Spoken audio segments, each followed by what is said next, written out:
너희 의인들아 여호와를 기뻐하며 즐거워할지어다. 마음이 정직한 너희들아 다 즐거이 외칠지어다. 아멘. 다 자리에서 일어나셔서 찬송가 26장 같이 찬양하며 나아가겠습니다.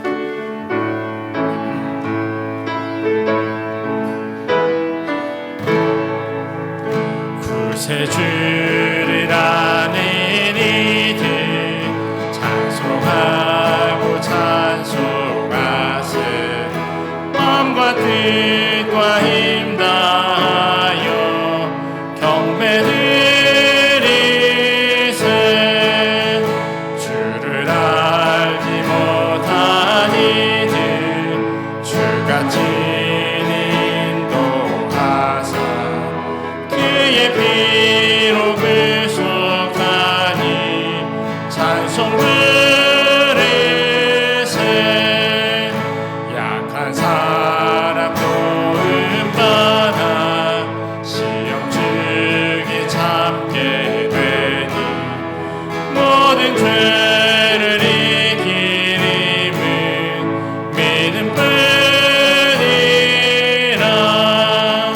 진리 되신 우리 주는 영원토록 변함없네. 성도들아 주를 믿어 길이 섬기세. 다 함께 사도신경으로 우리의 신앙을 고백합니다. 전능하사 천지를 만드신 하나님 아버지를 내가 믿사오며 그 외아들 우리 주 예수 그리스도를 믿사오니 이는 성령으로 잉태하사 동정녀 마리아에게 나시고 본디오 빌라도에게 고난을 받으사 십자가에 못 박혀 죽으시고 장사한 지 사흘 만에 죽은 자 가운데서 다시 살아나시며 하늘에 오르사 전능하신 하나님 우편에 앉아 계시다가 저리로서 산자와 죽은 자를 심판하러 오시리라. 성령을 믿사오며 거룩한 공회와 성도가 서로 교통하는 것과 죄를 사하여 주시는 것과 몸이 다시 사는 것과 영원히 사는 것을 믿사옵나이다. 아멘. 다 자리에 앉으셔서 내 진정 사모하는 구주가 되시는 함께 찬양하겠습니다.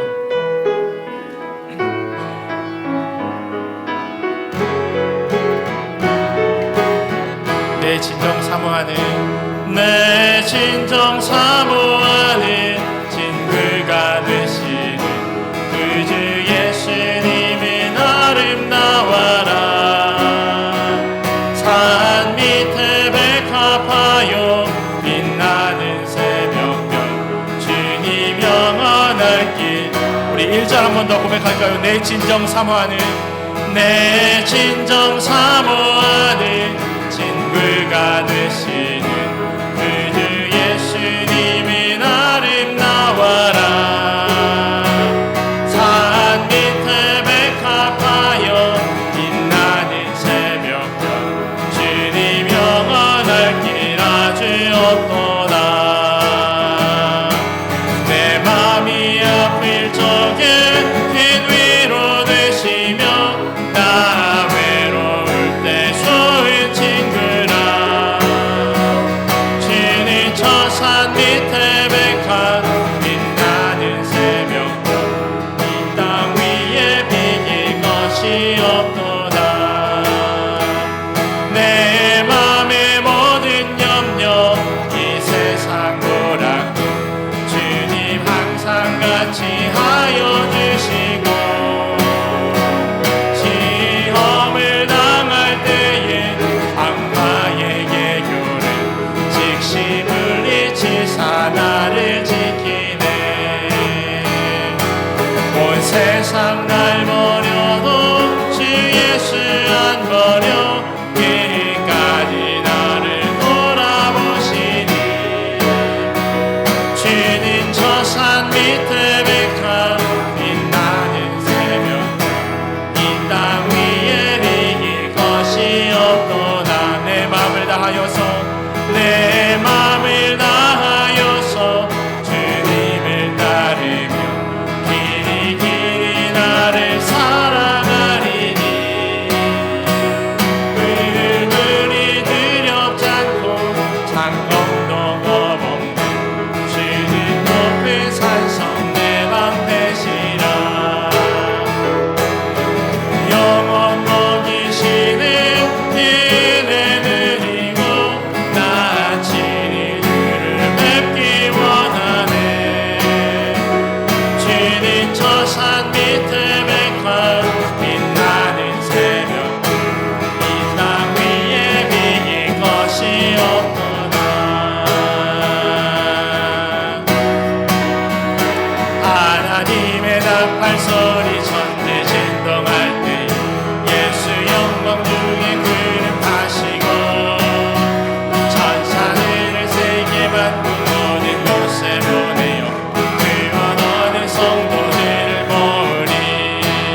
나 밟을 때 나의 일, 나 밟을 때 나의 일, 나 밟을 때 나의 일, 나 밟을 때 나의 일을 부를 때에 잔치 참여하겠네.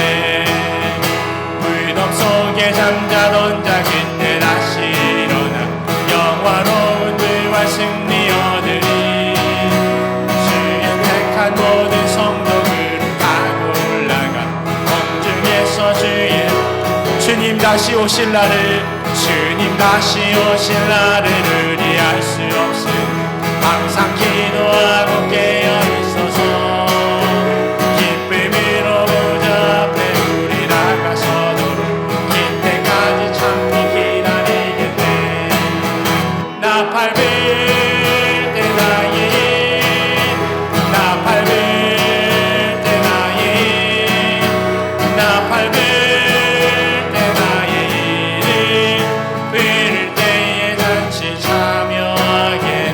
나 밟을 때, 나 밟을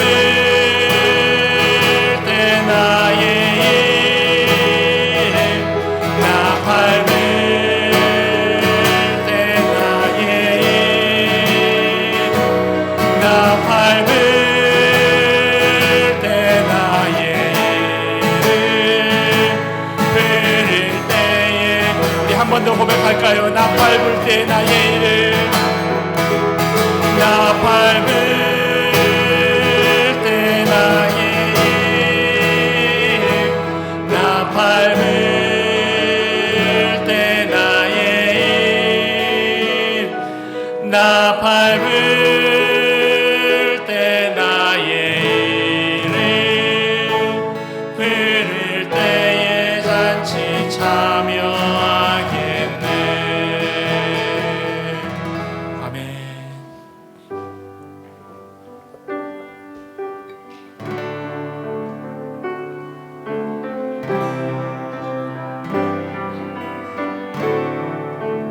창조의 아버지, 창조의 아버지, 그 섭리 보이사 택하신 세대 일으키어 이 땅을 고치소서. 주의 귀신 능력 만물이 사모하니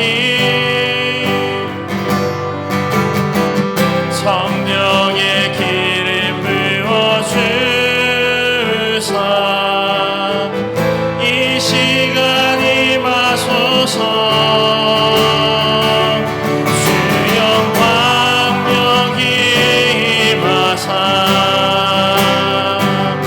열방 향해 깊이 비추소서. 주의 얼굴 구할 때 주의 향기 머무소서. 열방의 통치자, 열방의 통치자, 세상이 보리라. 신실한 주의 약속으로 교회는 승리하리. 우릴 돌아보사 강건케 하소서.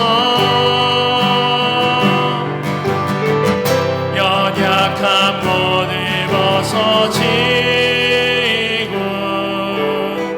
승리케 하옵소서. 주여 광명히 임하사 열방 향해 깊이 비추소서.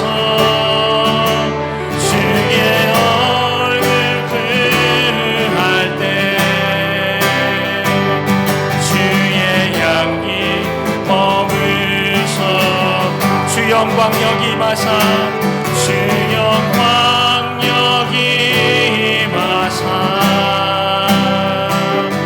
열방 향해 깊이 비추소서 주의 얼굴 그할 때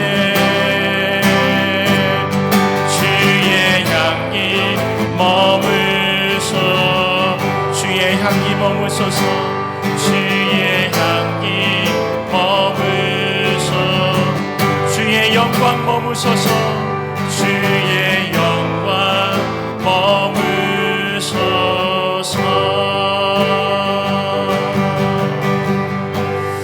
우리 이 시간 함께 같이 기도하며 나아가겠습니다. 우리의 친구 되시는 주님, 오늘도 주님 앞에 예배하기 위하여 모였습니다.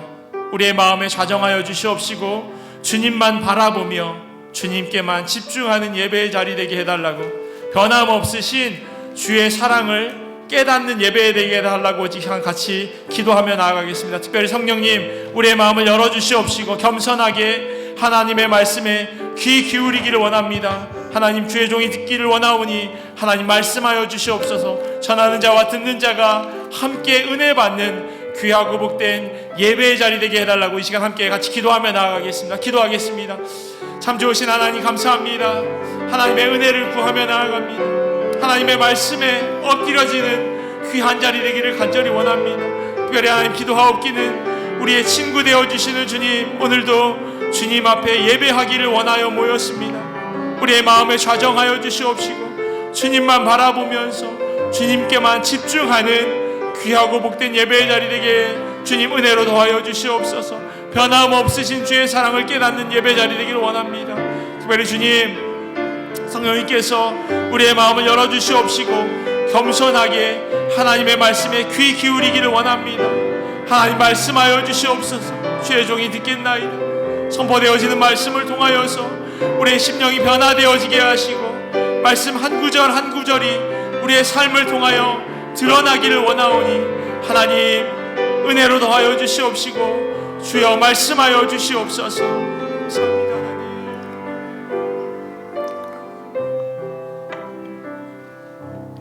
할렐루야. 거룩하신 하나님 아버지, 가정의 달인 실록이 우거진 5월의 마지막 주일, 주님의 몸된 교회에 나와 예배의 자리에 앉게 하심을 진심으로 감사드립니다.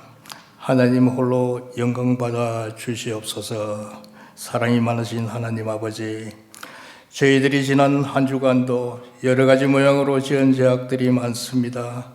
아버지 앞에 내려놓고 회개합니다. 용서하여 주시어 온전하고 깨끗한 마음으로 예배드리게 하옵소서. 하나님의 섭리 가운데 나야가라 한인 장로교회를 오늘까지 지켜주심에 감사를 드립니다. 성가대와 교회의 각 기관들을 축복하여 주시고 특별히 어제 봄맞이 대청소에 나와 수고한 모든 손길들 위해 하늘의 크신 상급으로 채워 주시옵소서. 전능하신 하나님 아버지, 우리가 주님의 보혈로 제사함을 받고 세상 속에 살면서 여러 가지 모양으로 힘들고 어려운 일들이 많이 있습니다. 주님이 당하신 십자가의 고난을 생각하며 인내하고 승리하는 삶 살아가게 하시옵소서. 감사한 생활을 할 수 있도록 주님께서 축복하여 주시옵소서. 질병으로 고통받는 성도들이 있습니다. 주님, 치유의 손길로 완전하게 치유하여 주시옵소서.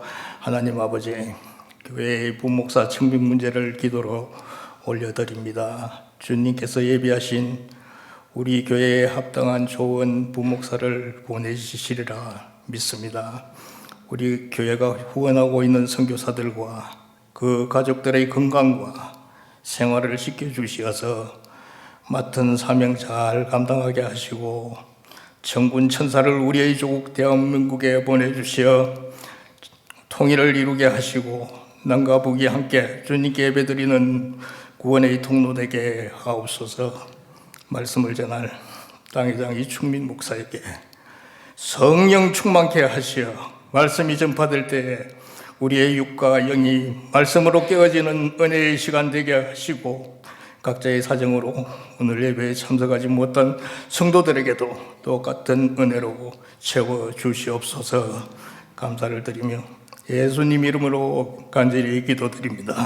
아멘.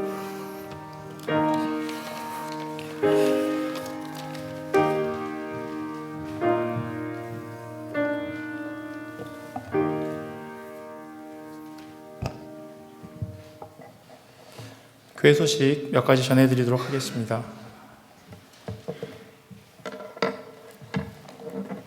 주보를 참조해 주시면 감사하겠습니다.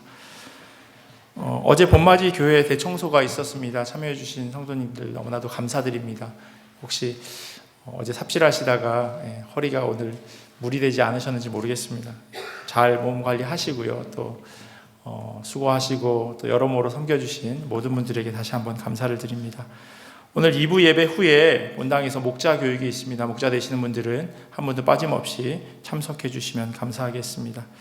다음 주일 예배에는 김은규 장로님 선교 보고가 있을 예정입니다. 그래서 설교 중간에 선교 보고하고 또 설교를 계속 이어가도록 하겠습니다. 5월 30일부터 6월 14일까지 백경수 권사님께서 아르헨티나 선교를 다녀오실 예정입니다. 선교사님 그 선교 잘 다녀올 수 있도록 백경수 권사님 위해서 기도해 주시고요. 무엇보다도 건강하게 잘 다녀오실 수 있도록 중보해 주시면 감사하겠습니다. 어제 그 대청소하면서 그 성가대실과 그 다음에 아동부실을 이렇게 스위치했습니다. 그래서 이 오른쪽에 있는 컨테이너 있는 곳에서 성가대가 연습을 하고요. 그리고 교회 사무실이랑 붙어 있는 성가대 연습하였던 그곳에서 이제 아동부 예배를 드리게 됩니다. 그래서 아동부 이렇게 방문을 하거나 혹시 오게 되는 경우가 있으면 그 1층에 있는 아동부실로 그렇게 안내해 주시면 감사하겠습니다. 친교실 그 아래층에 저희 친교실 있잖아요. 친교실에서 놀이터로 나가는 그 문이 있어요. 근데 꼭 그 문을 잘 좀 닫아달라고 말씀을 하시더라고요. 그래서 왜냐하면 그 문을 열어놓으면 이제 주방으로 이 근처에 사는 많은 야생동물들이 들어올 수도 있고 하니 위험하니까요. 그 문을 좀 꼭 단속해달라고 말씀하셨고요. 또 한 2주 전에 저희 교회 그 1층에 물 먹는 정수대 그 필터를 교체했습니다. 그래서 혹시 교회에 물이 필요하신 분들은 그 정수대를 이용해 주시면 감사하겠습니다. 혹시 빠진 광고 있을까요? 빠진 광고 없으면 오늘은 성가대가 없어서 특별히 홍은표 집사님께서 저희 그 5월 목장 모임 때 혹 부르신 그런 목장이 있으신지 모르겠지만 그 저희가 목장 교환에 넣어 놓았던 그 예수 나의 좋은 치료자라고 하는 이 찬양 특별히 연주해 주시겠습니다.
제가 아까 찬양 이렇게 기타 치면서 인도하다가요, 갑자기 이렇게 들어와 주셔서 이렇게 사용할 달란트가 아니신데 예, 너무 감사하고 또 감사합니다. 하나님 주신 말씀 같이 보도록 하겠습니다. 오늘 우리에게 주신 하나님의 말씀은 요한복음 21장 15절에서 19절까지 말씀입니다. 혹시 몸이 불편하지 않으시면 자리에서 일어나셔서 하나님 주신 말씀 같이 보도록 하겠습니다. 요한복음 21장 15절에서 19절까지 말씀 한 절씩 교독하고요, 마지막 19절 말씀은 함께 읽도록 하겠습니다. 그들이 조반 먹은 후에 예수께서 시몬 베드로에게 이르시되 요한의 아들 시몬아, 네가 이 사람들보다 나를 더 사랑하느냐 하시니, 이르되 주님 그러하나이다.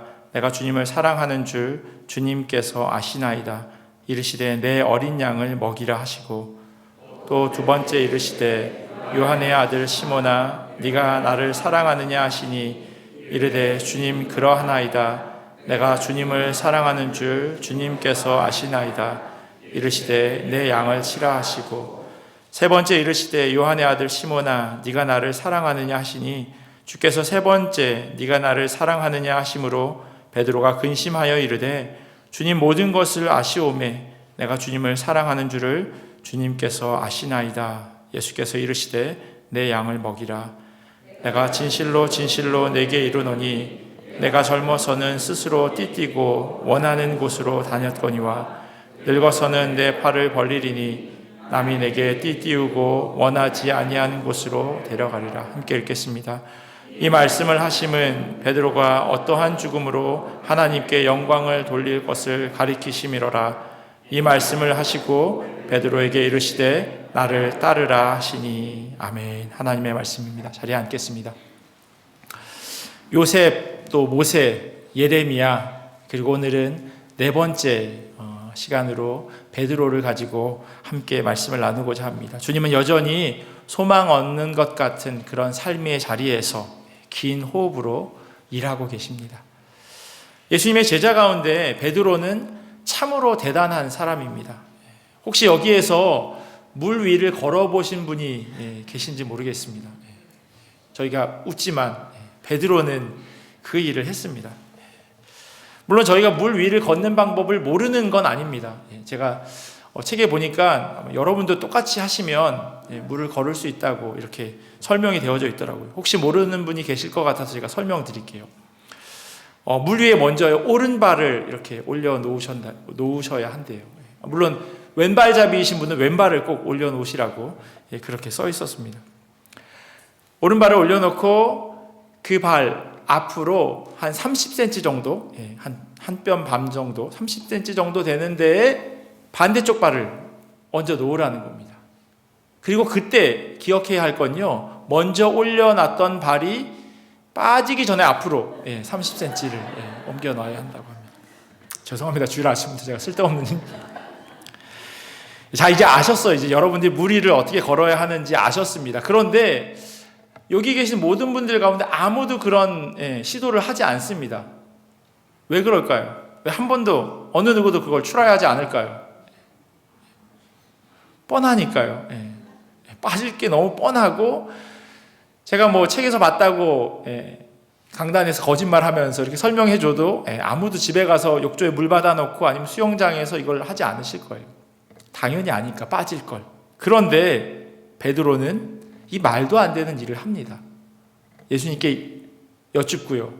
그리고 배 위에서 내려요. 그리고 걷습니다. 몇 걸음을 걸었는지는 모르겠어요. 하지만 분명히 성경은 기록하고 있습니다. 그가 물 위를 걸었다고. 베드로가 또 대단한 이유는요, 예수님이 잡혀가시는 그 순간에 어느 누구보다 격렬하게 항의했다는 겁니다. 요한복음 18장 10절에 보면 이렇게 기록되어 있어요. 이에 시몬 베드로가 칼을 가졌는데 그것을 빼어 대제사장의 종을 쳐서 오른쪽 귀를 베어버리니 그 종의 이름은 말고라. 이렇게 기록되어 있습니다.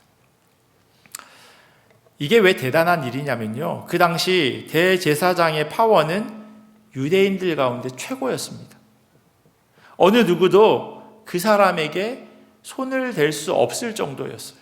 심지어는 유대 총독인 빌라도마저도 그들이 예수님을 죽이자고 하는 제안을 했을 때 그것을 그대로 수용합니다. 그런데 이 대제사장의 종의 귀를 칼로 베어버렸다라고 하는 것은 마치 대제사장이 하려고 하는 일에 반기를 든 것이나 마찬가지입니다. 그 사람의 권위에 도전하는 행동입니다.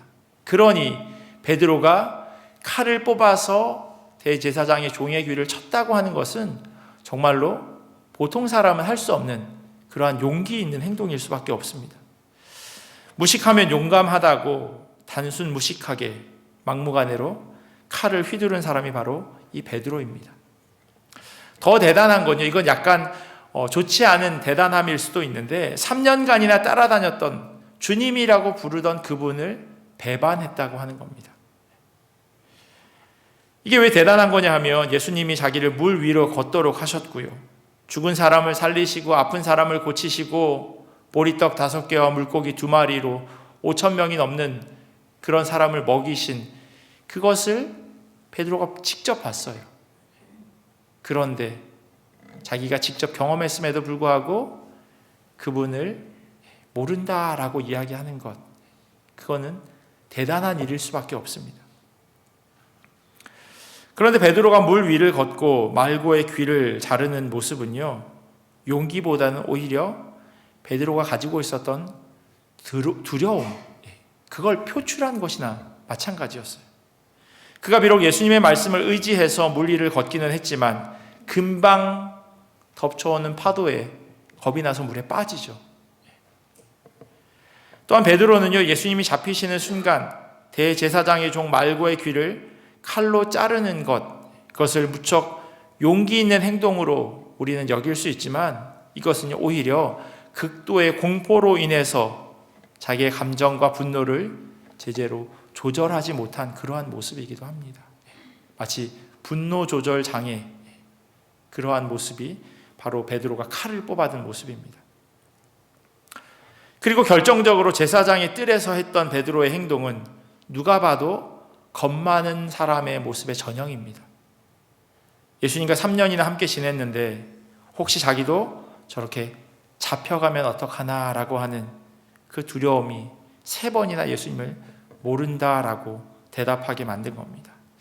야구로 치자면 삼진 아웃입니다. 이찬수 목사님의 보호하심이라고 하는 책에 이런 비유가 있더라고요. 온도계와 온도 조절기의 역할을 생각해 보자. 온도계는 현재 기온을 알려주는 역할밖에 하지 않는다. 그런데 온도 조절기는 내가 25도의 온도를 결정해 놓으면 눈이 오든 바람이 불든 햇빛이 쏟아지든 상관없이 25도를 유지한다라고 그렇게 비유를 하였습니다. 베드로는요, 이 온도계와 같은 인생을 살았습니다. 예수님을 믿고 배 밖으로 나와서 물 위를 걸었지만 금세 불어닥치는 풍랑에 겁이 나서 물에 빠져버리죠. 예수님이 계속해서 내가 십자가에 죽을 것이다 라고 말했는데 예수님이 잡혀가는 순간 그 상황을 자기 힘으로 돌파해 보려고 칼을 뽑았던 겁니다. 예수님은 잡혀가셨습니다. 그래서 마음 가운데 그래도 혹시나 하는 마음에 뜰에서 불을 쬐며 상황을 살피는데 어린아이가 하는 말에 겁이 나서 예수님을 모른다고 3번이나 부인하고 그 자리를 피해 도망가 버립니다. 상황과 환경의 영향을 너무나도 잘 받는 사람, 그것을 그대로 표현해 놓은 온도계 같은 사람이 바로 오늘 저희가 함께 보고 있는 이 베드로입니다. 대제사장의 뜰에서 도망친 베드로가 선택한 곳은요, 그가 처음 있던 자리였습니다. 그곳에서 자신의 지난 3년을 되돌아보며 난 도대체 뭘 한 건가 라고 자책했을지도 모르겠습니다. 나름 제자라고 그분을 따라다녔는데 정작 나에게 변한 게 하나도 없구나 라고 하는 생각이 꼬리에 꼬리를 물었을 겁니다. 그러다 입에 풀칠은 해야 하겠기에 다시 배에 올랐지만 어찌된 영문인지 물고기 한 마리가 잡히지 않습니다. 밤새도록 그물을 내렸다 올렸다를 반복해도 희한하게 피레미 한 마리조차 잡히지 않는 겁니다. 고기라도 많이 잡혔으면 이런 여러 가지 잡생각들을 떨쳐낼 수 있었을 텐데 이 물고기마저 나를 놀리는 것처럼 그렇게 잡혀주지 않았습니다. 가만히 있어도 열이 납니다. 그래서 옷을 벗어서 놓았음에도 불구하고 열이 식지 않는 것. 왜냐하면 마음이 식어지지 않았기 때문이죠. 마음이 복잡했기에 몸이 계속 열이 나는 것처럼 그렇게 여겨진 겁니다. 배신자 같은 스스로의 모습을 용서할 수도 없어서 그 자리를 피해 물고기를 잡으러 왔는데 그게 생각처럼 되어지지 않은 겁니다. 아, 미쳐버리겠다. 도대체 내 인생 이렇게 되는 게 하나도 없나? 라고 하는 그런 질문을 스스로 했을지도 모르겠습니다. 그렇게 꼬박 밤을 새고 동이 틀 무렵 바닷가에 서 있는 한 사람이 제자들에게 묻는 겁니다. 제가 메시지 성경으로 읽어드릴게요. 좋은 아침이구나. 아침거리로 뭘 좀 잡았느냐? 한 마리도 없습니다요. 그물을 배 오른쪽에 던져서 어떻게 되는지 보아라. 그 말도 안 되는 이야기에 밤새도록 물고기를 잡았기에 배가 엄청나게 크지 않기에 이쪽이나 똑같은데 그래도 오른쪽에 던져보라고 하는 말에 그대로 반응합니다.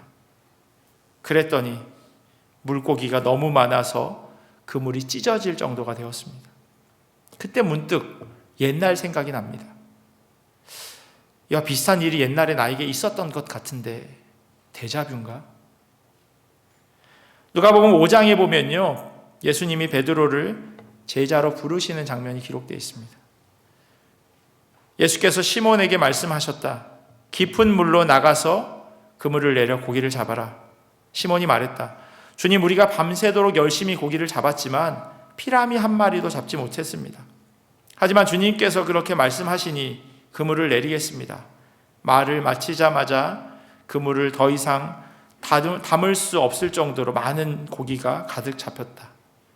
그들은 다른 배에 있는 동료들에게 와서 도와달라고 손짓했다. 두 배의 고기가 가득 차서 배가 가라앉을 지경이었다. 누가복음 5장 4절부터 7절까지 기록된 그 예수님과 베드로가 만나는 장면, 메시지 성경으로 제가 읽어드렸습니다. 데자뷰가 아니었던 겁니다. 자기가 제일 처음 예수님을 만났을 때 예수님께서 하셨던 일과 똑같은 일이 지금 일어나고 있는 것이었습니다.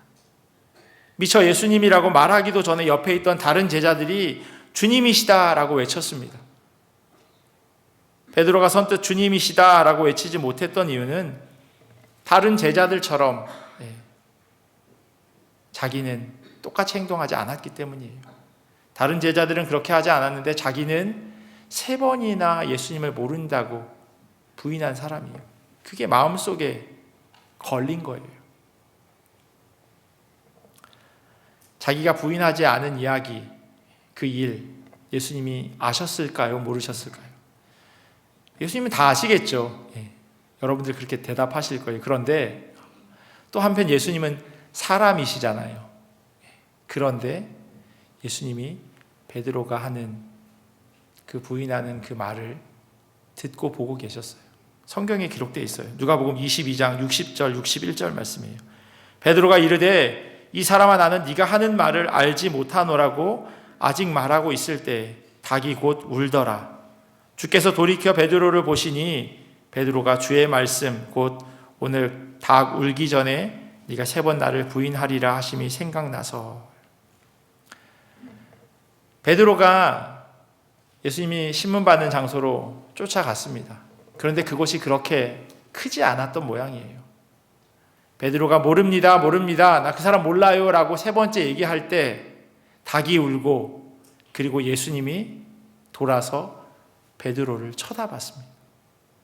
베드로와 시선이 마주쳤겠죠. 사람들은 누가 날 쳐다보면 알잖아요. 그래서 쳐다보죠. 예수님과 베드로의 시선이 만납니다. 참 어려운 상황이에요. 그런 마음을 베드로가 알고 있기에 선뜻 주님 하면서 얘기하지 못했던 겁니다. 내가 예수님 모른다고 3번이나 얘기한 걸 예수님이 들었구나 라고 하는 걸 베드로는 알았으니까. 과연 어떤 눈으로 예수님께서 베드로를 쳐다보셨을까요? 옆에 있던 제자들이요, 주님이시다 라고 하면서 말할 때 베드로는요, 다른 제자들과 똑같은 행동을 하지 않습니다. 요한복음 21장 7절 후반절에 보면요, 베드로가 한 행동이 이렇게 기록되어 있어요. 시몬 베드로가 벗고 있다가 주님이라 하는 말을 듣고 겉옷을 두른 후에 바다로 뛰어내리더라. 열불나서 마음을 주체할 수가 없어서 다 벗어던졌던 겉옷을 다시금 입었습니다. 그리고 물에 풍덩 빠져요. 조금이라도 빨리 예수님을 만나고 싶었던 마음이 그에게 있었습니다. 그런데 다른 제자들은 조금 달라요. 다른 제자들은 육지에서 거리가 불과 한 50칸쯤 되므로 작은 배를 타고 물고기 든 그물을 끌고 와서라고 기록합니다. 다른 제자들은 주님이십니다 라고 외쳤지만 그들은 배를 타고 육지로 이동했는데 베드로는 뒤도 돌아보지 않고 바다에 뛰어들었습니다. 갈릴리 호수에서 50칸, 한 90m 정도 되는 거리, 그 거리를 베드로는 헤엄쳐서 나가게 됩니다. 다른 제자들은 잡은 고기가 아까웠는지 아니면 배로 가는 게 더 수월하고 빠른 길인지 그렇게 선택했는데 이 성격 급하고 다혈질인 베드로는 보자마자 바로 물로 뛰어듭니다. 정말 단순 무식한 베드로의 모습을 또 한 번 엿볼 수 있는 장면입니다. 그런데 만약 예수님께서 대제사장의 집들에서 베드로와 마주친 그 시선이, 그 눈빛이 네가 나를 배신해? 라고 하는 눈빛이었다면 베드로가 이렇게 반응하지 않았을 겁니다. 베드로는요, 예수님에 다가가도록 분명히 그때 예수님이 뒤돌아서 자기를 쳐다보셨고 그 눈빛을 기억하고 있었기에 다시금 예수님께 나아갈 수 있었던 겁니다. 베드로가 예수님을 모른다고 3번이나 부인하는 그 자리에 예수님은 계셨지만 다시금 그를 만났을 때 베드로에게 그 어떤 부정적인 시선이나 행동을 보이지 않으십니다. 다시 한번 그것을 만회할 기회를 허락하신 겁니다. 우리는 종종 교회에서 이런 말을 듣습니다. 죽도록 충성하라. 그리하면 내가 생명의 관을 내게 주리라. 마태복음에 이런 말씀도 있네요. 끝까지 견디는 자는 구원을 얻으리라. 찬송가에도 이런 가사가 있어요. 찬송가 357장 보면 주 믿는 사람 일어나라고 하는 그 찬양의 뒤로 가면요, 끝까지 이긴 사람은 흰옷을 입히고 또 영생복을 주시니 참 기쁜 일일세, 이렇게 기록되어 있습니다. 그런데 우리 삶의 모습이 어떠한가요? 끝까지 주님을 따라 충성하며 살아가고 계신가요?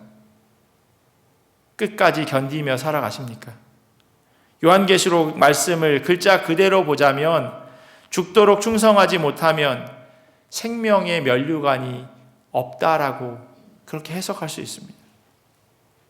견디지 못하는 자는 구원을 얻을 수 없다라고 해석할 수 있다는 겁니다. 살아가면서 순간순간 어려움 만나죠. 넘어집니다. 어떤 중요한 결정을 해야 할 때 주님이 기뻐하시는 일인지 그렇지 않은지가 너무나도 선명한데 주님이 기뻐하지 않으시는 일을 선택할 때가 있어요. 그리고 그 선택이 제가 조금 전에 읽어드린 이 말씀에 근거하자면 생명의 면류관을 받을 수 없는 일입니다. 죄송하지만 성경에 그렇게 써 있어요. 섬뜩하죠. 그렇다면 여기 모인 어느 누가 구원받을 수 있겠습니까? 우리 인생은 단 한 번뿐이지만요, 주님께서 그렇게 실패하고 실수하고 때로는 주님이 기뻐하지 않는 그런 삶의 순간에 그걸 움켜쥔다고 하더라도 다시 한번 기회를 허락하세요. 그걸로 끝이면 생명의 면류관을 받을 수 없는 그런 모습이 되어질 텐데 다시 한번 또 다시 한번 계속해서 우리에게 기회를 허락하십니다. 오늘 우리가 함께 읽은 부분은요, 요한복음의 제일 마지막입니다. 예수님이 부활하셨는데 베드로를 이렇게 다시 만나주지 않으셨다면 한번 실패하면 끝이구나, 돌이킬 수 없구나 라고 생각할 수밖에 없습니다. 왜냐하면 성경에 그렇게 되어져 있으니까요. 하지만 예수님께서는 그렇게 소망 없는 자리에서 자신의 실패를 곱씹으며 일어설 힘이 없어 낭망에 있는 베드로에게 다시금 기회를 허락하셨습니다. 베드로, 네가 비록 첫 타석에서 삼진 아웃이 되어서 고개를 떨구고 덕아웃으로 그렇게 들어갔지만 아직 경기가 끝난 거 아니야. 다시 타석에 서. 예수님께서 그렇게 말씀하고 계시는 겁니다. 예수님께서는 이미 해변가에 불을 피워놓고 생선과 빵을 준비해 두셨습니다. 제자들이 아무것도 하지 않아도요, 그냥 먹기만 하면 될 그런 상황으로 예수님께서 만들어 두셨어요. 마치 베드로로 하여금 돌아오기만 하면, 그냥 숟가락만 얹으면 될 수 있는 상황으로 만들어 놓으셨다는 걸 우리에게 보여주고 있는 겁니다. 요한복음 21장 9절이에요. 육지에 올라와 보니 숯불이 있는데 그 위에 생선이 놓였고 떡도 있더라. 이 음식을 먹을 때 예수님께서 베드로에게 마치 그가 잘못한 것을 지우개로 하나씩 하나씩 지우는 것처럼 그렇게 말씀하십니다. 요한의 아들 시몬아, 네가 이 사람들보다 나를 더 사랑하느냐? 요한의 아들 시몬아, 네가 나를 사랑하느냐? 요한의 아들 시몬아, 네가 나를 사랑하느냐? 예수님의 이런 질문에요, 베드로는요, 주님 그러하나이다, 내가 주님을 사랑하는 줄 주님께서 아시나이다 라고 반복해서 대답합니다. 그런데 그만하면 좋겠는데 예수님께서 또 한 번 물으세요. 세 번째 물으시니 베드로가 두려워했다라고 성경은 기록합니다. 주님 모든 것을 아시오매 내가 주님을 사랑하는 줄을 주님께서 아시나이다 라고 베드로가 이렇게 대답하는데요, 근심하고 두려워하는 마음이 그에게 있었다고 성경은 기록하고 있어요. 첫 타석에서 비록 완전히 빠진 공에 헛스윙하며 삼진아웃 당했던 이 베드로가요, 예수님이 세 번 다시금 질문하는 이 상황을 통해서 사면타석 홈런을 치는 그런 모습이 오늘 우리가 읽은 성경입니다. 오늘 말씀을 통해서 기억해야 하는 것이 두 가지 있습니다. 첫 번째는요, 사명을 기억하는 것입니다. 사명을 기억해야 합니다. 베드로는 예수님께서 살아계실 때 분명히 사명을 허락받았습니다. 여러분도 아실 겁니다. 예수님께서 베드로를 부르실 때 뭐라고 이야기했는지. 마태복음 4장에 이렇게 기록되어 있어요. 나를 따라오라. 내가 너희를 사람을 낚는 어부가 되게 하리라. 예수님께서 이렇게 말씀하셨어요. 하지만 베드로는요, 빈 무덤을 보았음에도 불구하고 이 사명을 잊어버립니다. 사명이라고 하는 단어를 국어사전에서 검색해 보니까요, 5개 정도가 나와요. 동음이의라고 하죠. 발음은 같은데 뜻은 달라요. 죽게 된 목숨, 회사의 명령, 마땅히 해야 할 일로서 맡겨진 일, 임무, 떳떳하지 못한 방법으로 살아가는 일, 목숨을 버리는 것. 이게 다 사명이라고 하는 단어가 다르게 사용되어지는 겁니다. 왜냐하면 한자가 다른 의미를 가지니까요.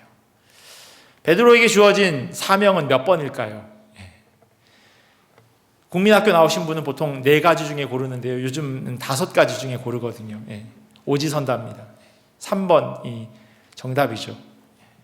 저 말고요, 저 전에 있던 것. 사명, 마땅히 해야 할 일로서 맡겨진 일. 이게 바로 정답이에요. 베드로가 받은 사명, 그리고 우리 또한 받은 사명. 베드로뿐만 아니라 우리에게도 동일하게 허락된 것입니다. 하지만 베드로처럼 우리도 이 사명을 잊어버리고 살아갑니다. 말장난 같지만요, 이 사명으로 말을 만들어 봤어요. 모든 사람은 사명을 가지고 태어납니다. 죽게 될 목숨을 가지고 태어난다는 거예요. 어떤 사람은 사명을 붙들고 평생을 살아가고 회사에 그 명령을 붙들고 평생을 살아가고요. 또 어떤 사람은 생명이 없는 곳에 사명을 하거나 생명이 없는 곳에 자기 목숨을 버리는, 잘못된 길인 줄 알면서도 사명을 하며 살아갑니다. 잘못된 길인 줄 알면서도 떳떳하지 못한 방법으로 살아간다는 겁니다. 그러나 그리스도인들에게 주신 사명, 그것이 우리에게 있음을 기억해야 합니다. 베드로가 받은 사명, 사람 낚는 일, 그것이 바로 그리스도인들이 마땅히 이 땅에서 해야 할 주님께서 맡겨주신 일입니다. 처음 만났을 때요, 마치 이야기의 처음과 끝이 같은 것처럼 처음 만났을 때 물고기를 많이 잡았던, 밤새도록 잡으려고 했지만 잡히지 않았는데 예수님께서 잡히게 해주셨던 그 사건이 마지막에도 기록되어 있어요. 처음에 내가 너를 사람 낚는 어부가 되게 하겠다라고 말씀하시면서 나를 따르라라고 이야기하셨어요. 그리고 요한복음이 끝나는 이 마지막에 보면 19절에 이렇게 끝나죠. 나를 따르라. 처음에도 사명을 허락하셨고요. 그 사명을 잃어버리고 물고기 잡는 베드로에게 다시금 찾아오셔서 그로 하여금 사명을 기억하게 하셨습니다. 그리고 그에게 나를 따르라라고 다시 한번 말씀해주고 계십니다. 그런데 이 사명을 감당함에 있어서요, 또 하나 기억해야 할 게 있어요. 첫 번째가 사명을 기억해야 하는 것이라면, 두 번째는요, 내 힘으로 안 된다는 것을 기억해야 한다는 겁니다. 내 힘으로 안 된다는 것. 베드로는 밤새 그물을 던졌습니다. 하지만 물고기 한 마리 잡지 못해요. 3년간 예수님을 따라다녔지만 거기에 아무런 소득이 없었습니다. 이 모든 것은 베드로 스스로가 자기 힘과 열심으로 한 겁니다. 내 열심으로. 자기 힘으로 그물을 던졌고요. 자기 욕심을 품고 예수님을 따랐습니다. 나중에 좋은 자리 하나 얻으려고. 얼마나 열심히 그물을 던졌습니까? 밤새도록 동이 틀 무렵까지 계속해서 그물을 던졌습니다. 자기 열심으로. 다른 어떤 제자들보다 예수님을 열심히 따라다녔습니다. 다른 제자들은 다 모른다고 할지라도 나는 안 그럴 겁니다 라고 예수님께 호언장담했던 사람이 베드로예요. 베드로는 예수님과 떨어지지 않았다라고 해도 과언이 아니에요. 예수님이 가는 모든 곳에 베드로가 함께합니다. 하지만 이런 베드로의 모습, 그 모습 속에서 발견될 수 있는 건요, 자기 열심이에요. 내 힘으로, 내 열심으로. 그런데 그게 안 됨을 경험합니다. 예수님께서 주시는 힘으로야만 그 사명을 감당할 수 있다고 하는 것을 베드로가 다시 예수님을 만나며 경험하게 되는 겁니다. 예수님께서 다시금 베드로를 찾아가신 것은요, 이것을 기억하게 하기 위함이었습니다. 마치 타석에 들어선 선수에게 옆에서 코치가 가르쳐 주는 것처럼, 골프도 그런지는 잘 모르겠지만 어깨에 힘 빼고 자연스럽게 휘두르라고, 그렇게 베드로에게 예수님께서 말씀해 주고 계신 거예요. 네 힘으로 배트 꽉 쥐고 그렇게 하지 말고 그냥 방향으로, 그냥 원심력을 이용해서 그냥 휘두르라고. 지금까지 내 힘으로 살았는데 앞으로 네 힘으로 살았는데 내 힘으로 살으라고 예수님 말씀하시는 거예요. 그게 저희가 읽은 18절에 있는 말씀이에요. 내가 진실로 진실로 내게 이르노니 네가 젊어서는 스스로 띠띠고 원하는 곳으로 다녔거니와 늙어서는 네 팔을 벌리리니 남이 너에게 띠띠우고 원하지 아니하는 곳으로 데려가리라. 자기 힘으로, 자기 열심으로 그렇게 끊임없이 노력했던 베드로가요, 소망 없는 그런 삶의 자리로 살아가게 됩니다. 안 되는구나, 안 되는구나라고 하는 걸 경험하죠. 그런데 그때 예수님이 찾아오셔서 그래, 안 되는 거야 라고 말씀해 주세요. 네 힘으로는 안 되는 거야. 네 힘, 네 열심, 네 노력으로 되어지는 것 아니야 라고 말씀하고 계세요. 한국 문화에는요, 종교심이라고 하는 게 있습니다. 아침 일찍 일어나서 깨끗한 물을 떠놓고 열심히 빌죠. 정말 열심히 빕니다. 누가 시키지도 않았는데 아침 일찍 일어나서 빕니다. 열심히 빌면, 내가 피곤하지만 깨어서 빌면, 다른 어떤 물보다 깨끗한 물을 내가 떠오면, 그렇게 해서 하루 이틀 계속해서 정성을 들이면, 지성이면 감천이라고 이야기하죠. 그게 우리들 마음 가운데도 동일하게 있어요. 성경은 그렇게 이야기하고 있지 않아요. 네 열심으로 하는 거 아니라고. 주님 주시는 힘으로 감당해야 되는 것이라고 말씀하고 계세요. 이 아침에 주님께서 우리에게 물으십니다. 네가 나를 사랑하느냐라고.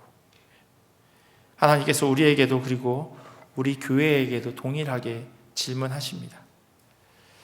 여러분들은 이 질문에 어떻게 대답하시겠습니까? 당연히 네 주님, 제가 주님을 사랑합니다 라고 대답하실 겁니다. 만약 이렇게 대답하게 되면요, 주님께서 베드로에게 했던 그 말을 떠올리셔야 합니다. 내 양을 먹이라. 네가 만나는 사람, 네가 속한 공동체, 너에게 맡긴 양들을 먹이라 주님 말씀하세요. 그것이 오늘 우리에게 주신 주님의 사명입니다. 주님은 그렇게 끊임없이 실패하며 살아가는 우리들에게 긴 호흡으로 다시금 소망을 말씀하고 계십니다. 네 힘으로 하면 실패할 거야. 네 힘으로 하면 넘어질 거야. 베드로보다 더 열심히 한다고 해서 되어지지 않을 거야. 그런데 내 힘으로 하라고. 예수 그리스도를 믿는 그 힘으로 하라고. 예수님께서 인도해 가시는 대로 따라서 순종하며 걸어가라고 그렇게 말씀하십니다. 한 주간 여러분들이 살아가실 곳은 이곳이 아니죠. 이 예배당이 아니에요. 여러분들은 각자의 삶의 자리로 흩어지실 겁니다. 일터로, 가정으로, 직장으로, 가정에서 아마 다양한 모습으로 살아가실 겁니다. 그곳에서 내 양을 먹이시기를 원합니다. 그게 우리에게 허락된 주님의 소명이고 사명입니다. 그곳에서 죽게 하듯 그렇게 하면서 살아갈 때 그것이 주님이 기뻐하시는 일일 겁니다. 물론 내 힘으로 말고요. 주님 주신 힘으로 그 일들을 귀하게 잘 감당해내는 우리 모두가 되기를 예수 그리스도의 이름으로 간절히 축원합니다. 기도하겠습니다. 참 좋으신 하나님 감사합니다. 하나님의 은혜를 기억합니다. 우리를 불러주시고 우리를 자녀 삼아주시고 우리를 사랑한다고, 사랑하는 내 딸이다, 내 아들이다 말씀하여 주심에 감사합니다. 그런데 하나님, 때로는 우리가 그것을 잊어버리고 우리 힘으로 이렇게 신앙생활을 하려고 합니다. 하나님, 우리를 불쌍히 여겨 주시옵소서. 우리가 실패하고 좌절할 때 그것이 바로 내가 하려고 했기에 실패하였던 것을 다시 한번 기억하게 하시고 주님 주신 힘으로, 주님 허락하신 마음으로 그렇게 순종하며 나아가기를 간절히 원합니다. 내 양을 먹이라고 베드로에게 다시금 그의 사명을 말씀하여 주셨던 것처럼 우리에게도 동일하게 허락된 사명임을 기억하며 그 주님의 말씀에 온전히 순종하는 우리 모두 될 수 있도록 은혜로 더하여 주시옵소서. 감사하며 사랑이 많으신 예수님의 이름으로 기도합니다. 아멘. 다 같이 찬송가 453장 찬양하시겠습니다.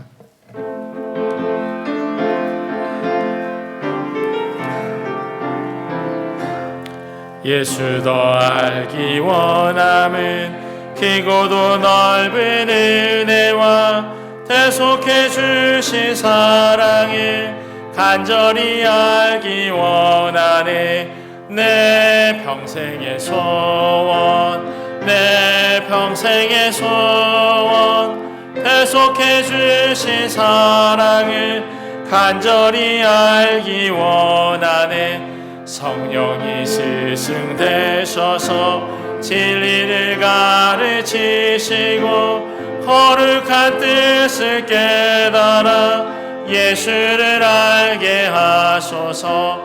내 평생의 소원, 내 평생의 소원, 대속해 주실 사랑을 간절히 알기 원하네. 성령의 감화 받아서 하나님 말씀 배우니 그 말씀 안전히 내 맘에 교훈되도다. 내 평생의 소원, 내 평생의 소원, 대속해 주실 사랑을 간절히. 우리 일어나서 봉헌하시겠습니다. 예수가 계신 보좌는 영광의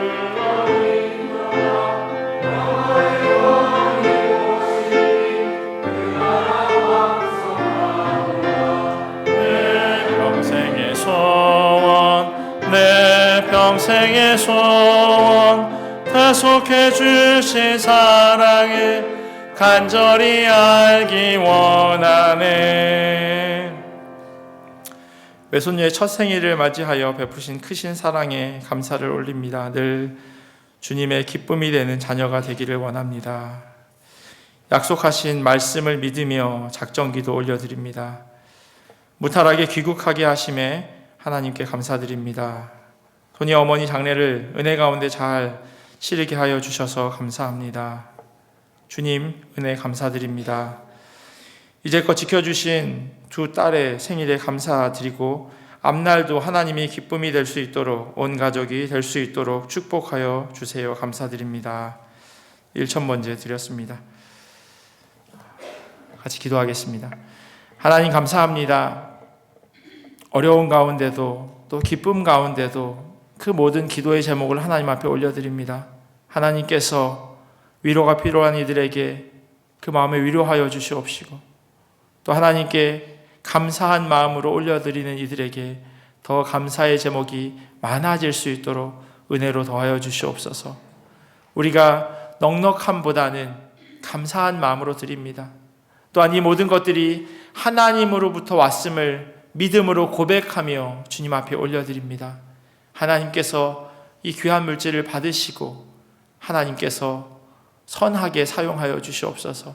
경제적으로 어려움 가운데 있기에 또 하나님 마음은 있지만 드리지 못한 손길 가운데도 하나님께서 복으로 더하여 주시옵시고 물질로 인하여서 어려움 당하지 않도록 힘들지 않도록 하나님께서 살피고 보호하여 주시옵소서.